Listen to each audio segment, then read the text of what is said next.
Well, happy Sunday, Cadre. We're back with a follow-up on the Parker variant. I used this yesterday, so we'll give it another shot. And see, I've never been successful in getting this camera to focus in close on stuff. Maybe I'm just trying too close, but we'll give it another shot with different settings today. I'm doing my soap differently than normal. I've decided to use the SV 2.0 brush, so that's been soaking, so we'll just squeeze that out. This is a what is it, High Manchurian Badger, I don't know, the name is about that long, but anyway, good brush, beautiful brush. I like that it's got the pewter band on it. It makes it nice and beefy, heavy, nice wood handle. So my lather is not ready because I used my lather bowl for soaking the brush in. So today we'll be using Lisa's Natural Herbal Creations Doc Holiday, named after the Cadre's own Doc Holiday. So we'll be using, again, just scrape some off the top of the tub there. And so I had some issues with the black tea scent. There's obviously something in there that I think I was smelling that others weren't, which is fine. This one, when I opened it, opened the tub, had a little funk to it also, but what I did is I left it open while I was in the shower. And either smelling it a few times, I kind of got used to whatever it is, or maybe it off-gassed just a little bit. I don't know, maybe, and I don't know how soap works. I'm almost curious if there's some way that when you make a soap, if you put it in right away without aging or something, that maybe there is some off-gas. I don't know, but let me open that up again. But now it smells fine. And actually, it's an interesting combo. We'll see how it is when I lather it up. It's almost like a combination citrusy herby kind of thing. So just got it smeared around the inside of the bowl there, and that's with the damp brush. Just going to load basically the soap onto the brush. I use a tad more soap than I normally do because this is a bigger brush than I normally use. Well, there we go. We've got it smeared all over the brush, smeared all over the bowl. So we'll start adding water a little bit at a time here.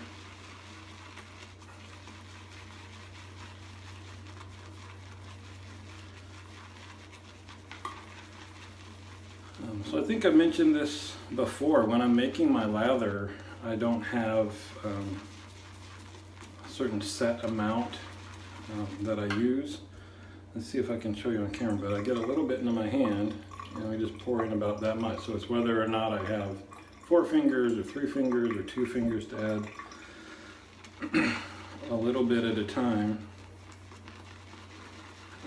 And that little bit is, you know, half a teaspoon at a time, something. I guess if I wanted to be exact in advice I'm giving, I'd measure out how much is 4 fingers worth of drops rolling off. But actually, maybe, you know, I'm trying to watch it, maybe it's more like 1/8 of a teaspoon. The first 2 times I add water, it's quite a bit, because one, it's just loaded up and you need to kind of get it hydrated so you can start getting some volume out of it. But after that, as you know, it's smaller increments as you watch the characteristics change. So this is looking pretty good right now. Didn't take an awful lot of water to get it to this point. I'm tempted to use it just this way, but because it didn't take a lot of water, I'm going to do it at least one more time here to see if we can get a little bit of a shine on there, which in my mind would mean it's going to be a little bit slicker. Yeah, it took a little bit more water just fine, and it is a little bit shinier, so I think without pushing it very far, it doesn't take a ton of water for me. There's still quite a bit of soap in here.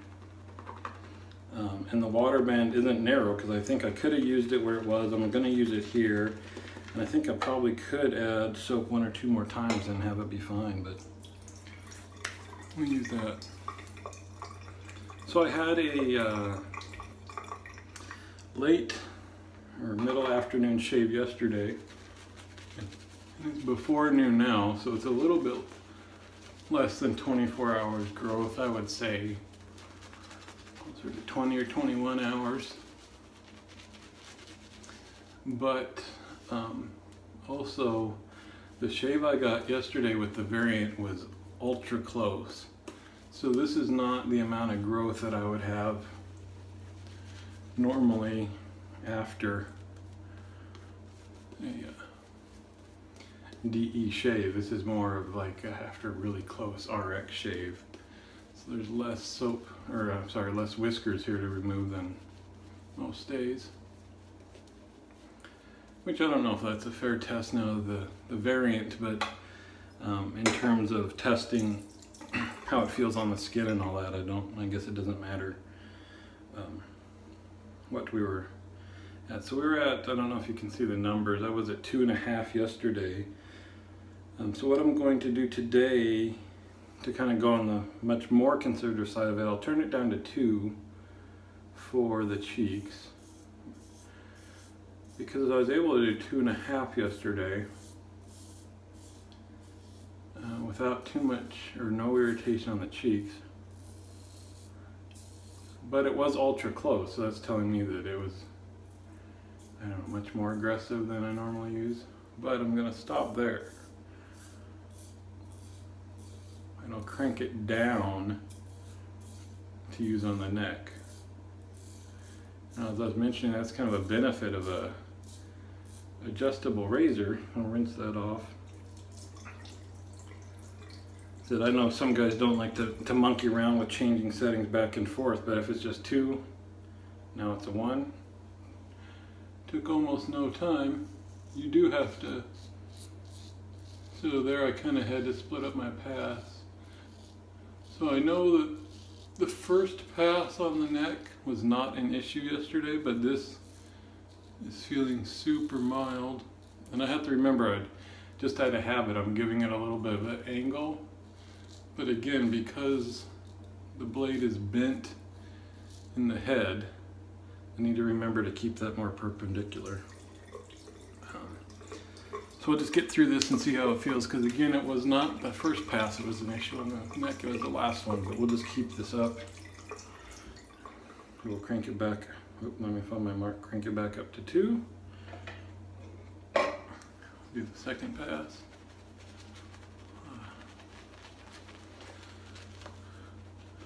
So I mentioned I got a lot of house painting done yesterday.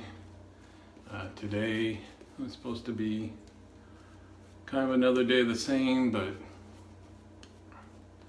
my daughter decided to make us all French toast for breakfast, which means we kind of had to wait until a little bit later. Some of the family likes to sleep in, some doesn't, so we can kind of find a medium where everybody gets woken up that's not. And so I had to wait for that, and then ate. It looked a little gray outside, and I'm just kind of being lazy, which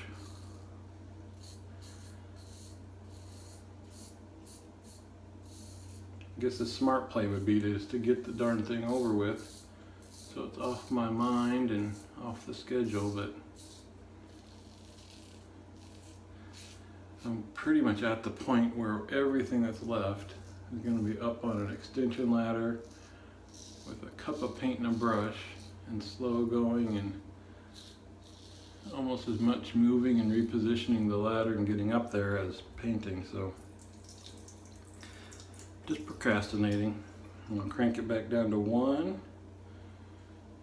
And now see, I got a weeper there on the neck, and I think that is the same spot from yesterday. I don't know if I reopened it or what. I said, weepers are pretty unusual for me, so the fact that it's 2 days in a row in the same place is curious. But that felt fine. I'm kind of expecting some irritation anyway because the neck was so raw yesterday, and without giving it a day break, I think no matter what I use, it'd be a little touchy. But I'll tell you, those guys that don't care about BBS could probably stop right now. That's certainly, I think, for sure. And we're almost, after 2 passes, almost BBS on this side. I mean, you would be, this is, I mean, this razor is something else. I mean, I kind of hesitate to make a complete final judgment that this razor's rocking after 2 shaves.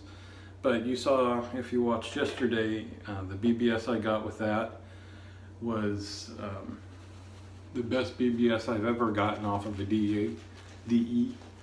I did pay the price for it and some neck irritation, but it wasn't like it was raw all day. But as I mentioned, I certainly could not shave that way every day, or probably even 2 days in a row. I would be pretty raw. But today, coming off of that, this side right now after 2 passes without and against the grain pass, I think would dry down to a BBS. Turning it back up to 2. This side would be DFS, and like I was going to say, a lot of guys are completely fine with DFS. So again, maybe not a true comparison because I don't have the amount of whiskers I normally do right now. But that was certainly a 2-pass shave I think a lot of guys would be happy with.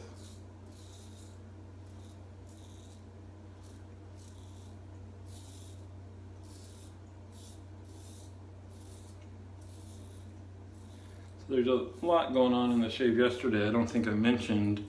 I said this is a beefy razor. It is pretty heavy compared to DEs. It's nothing compared to the Timeless for sure. You can see this is actually, the Timeless is quite a bit longer. Well, what's that? But also heavier. I think there might be more metal in the head of the Timeless. But compared again to other DEs, so here's kind of my go-to. I wouldn't say maybe, be interesting to know the weights. I think it's maybe double the weight, maybe not that much, but certainly substantial, but it feels good. I like that. So back down to 1. So let's see how this goes. So I'm feeling it there for sure, but not as bad as yesterday. For sure, much better. So my personal judgment is what I'm feeling is residual, shaving over that raw stuff from yesterday. And if I didn't have that, I'm thinking I might, it might feel like any other DE. So all in all, and guys, this is,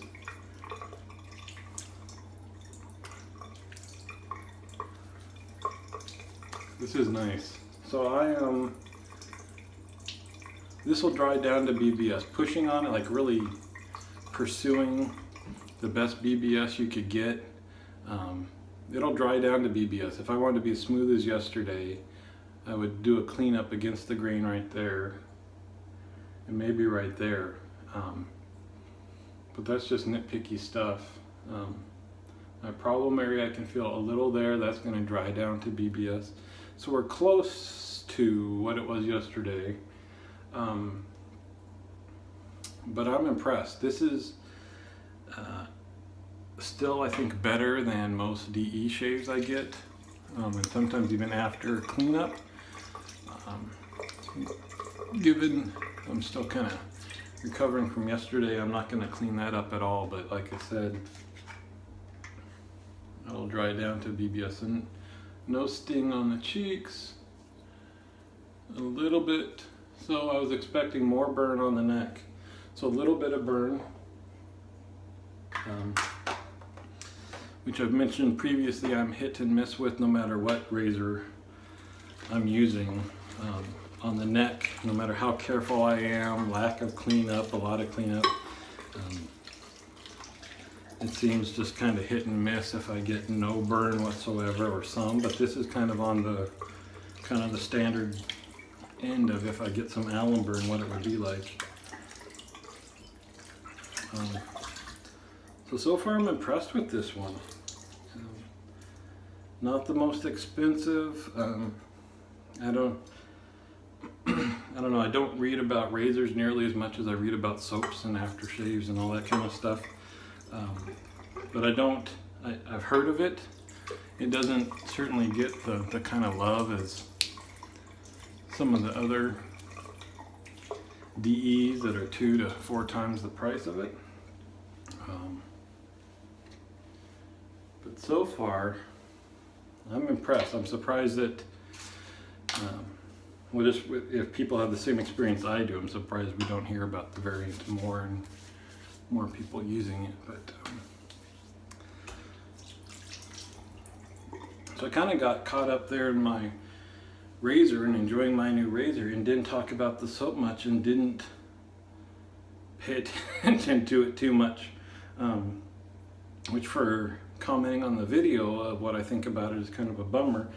But in my mind, that's a good thing because, like I mentioned, the Smoke Black Tea soap from Lisa, there was something in there that I just couldn't deal with. But the fact that I was thinking about other things and didn't think about this lets me know that that's not the case with the Doc Holliday soap. TJ, Doc Holliday, I'll be keeping this one, so thank you for working with Lisa and making this soap.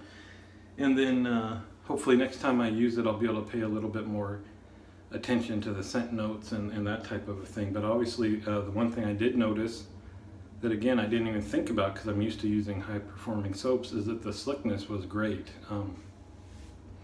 I do always add a little bit of water to check the slickness and do any cleanup or anything, but it was had a lot of residual slickness, so I'm impressed with that, and I'll use it again shortly, and hope you're all having a great weekend, and I'll see you on the forums.